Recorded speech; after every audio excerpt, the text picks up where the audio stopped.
History proves that no empire, no military becomes powerful overnight. Every great journey begins with a single step. Today, when we speak of the United States Armed Forces, the most powerful military force in the world, we often forget how small its beginning was. How ordinary it was 1775.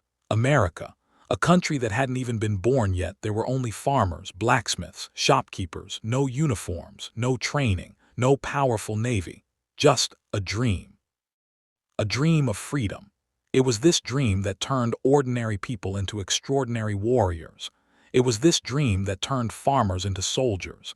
This is the story of those millions of nameless soldiers who risked everything.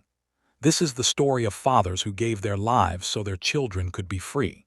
This is the story of mothers who sent their sons away and never looked back. This is the story of the United States Armed Forces.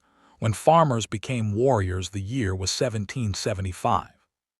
13 colonies, what we now call America, were under British rule. Britain at that time was the most powerful empire in the world. Its army was disciplined. Its navy was invincible. It had every resource needed to win a war. And what did America have? Nothing. Just a few ordinary people who wanted their freedom. People who, without any government support, without any training, left their farms and their homes and stepped onto the battlefield. They had no uniforms, no weapons, no experience. All they had was one thing, a dream. And the power of that dream was so strong that it allowed them to stand against the most powerful army in the world. Imagine this. You are a farmer, you have a wife, you have children, you have land. That is your entire world. One day you are told that you must leave everything behind. You must go to war. You must pick up a gun. You must risk your life. And you do not even know if you will ever return. That was the first American soldier, a farmer. A husband, a father, who risked everything for a dream. That winter at Valley Forge won. Valley Forge. This name is one of the most painful and most inspiring in American history. Here, everything that could go wrong for an army went wrong. And here, everything that could make an army great was forged. That winter, there were 12,000 soldiers. They had no shoes, no blankets, no food. The cold was so brutal that it froze men where they stood. They ate their own shoes. They ate the bark from trees. 2,500 men died that single winter. Not from bullets, from cold, from hunger, from disease. Men held their dying friends in their arms, crying, promising them, "I will tell your family how much you love this country." One soldier wrote to his wife during that time. He wrote, "I haven't slept in 3 nights. My feet are frozen, but I will not leave. If I must die here, I will die here. Because when you are free, my children, my grandchildren, they will never know what it means to bow to a king." This was the spirit that kept those soldiers alive through that winter. This is the same spirit that lives in every American soldier today, that I will go so that my children will not have Washington. The one man, every great journey has a turning point, a moment where one person's courage changes the fate of an entire army. For the American army, that man was George Washington. Washington had no magic, no super weapons. He had something else. He had faith. When his soldiers wanted to give up, he stood with them. When there was no food, he shared his last piece of bread. When soldiers cried for their families, he cried with them, because he was one of them, a farmer, an ordinary man, who gave up everything for a dream. December 25, 1776, Christmas night. While British soldiers drank and celebrated, Washington crossed a frozen river with 2,400 men. They had no coats. The ice cut their skin. Men fell into the freezing water and never came back up. But those who survived, they didn't just win a battle. They showed the world that ordinary people with extraordinary courage can defeat the most powerful army in the world. The price paid in every war after that first winter, millions came. Every generation gave its sons. The Civil War. 600,000 Americans died, more than all other American wars combined. Brothers fought against brothers. Sons died in the same fields where their fathers once farmed.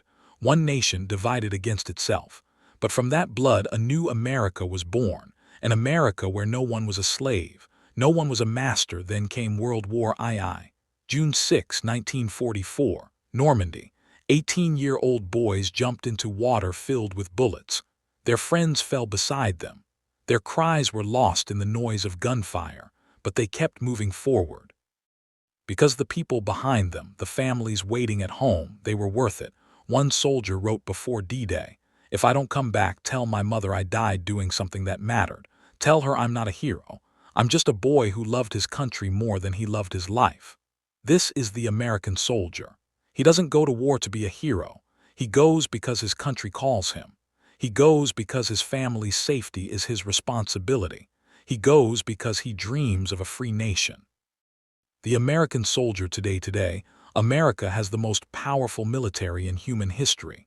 1.3 million active duty soldiers, an $800 billion budget, aircraft carriers that can project power anywhere on Earth within hours. But this story is not about weapons. It's about people. It's about a father who missed his daughter's first steps so she could sleep safely at night. It's about a man who lost both his legs in Afghanistan. When asked if it was worth it, he looked at the flag and said, "I'd do it again tomorrow," without thinking. It's about 1.3 million Americans who wake up every morning and say, "I will go so they don't have to," from farmers to warriors, from a small group of rebels to the most powerful force on earth. This is not just history. This is sacrifice, generation after generation.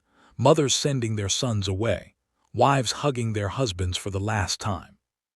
Children waiting for a knock on the door, the knock that sometimes never comes. Behind every soldier is a story. Behind every uniform is a family waiting. Behind every flag that comes home folded is a life given for something greater than themselves. They didn't want to be heroes.